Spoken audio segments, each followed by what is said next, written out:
আজকে তুমি ভালো পজিশনে আছো, তোমার সময় ভালো, তোমার কাছে টাকা আছে, দেখবে ডানে বামে সামনে পিছনে চতুর্দিকে তোমার আত্মীয়র অভাব নাই।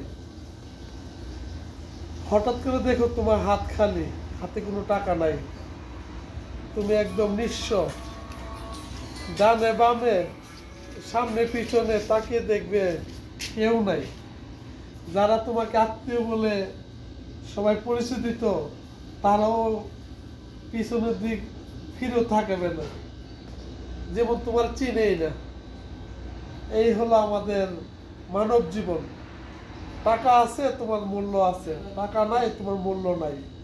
টাকা আছে তো যা দূরের মানুষও তোমাকে ভালোবাসবে, আর টাকা নাই তোমার কাছের মানুষও তোমাকে ঘৃণা করবে। এই হলো মানি ইজ দ্য পাওয়ার। ভালো থাকবেন সবাই।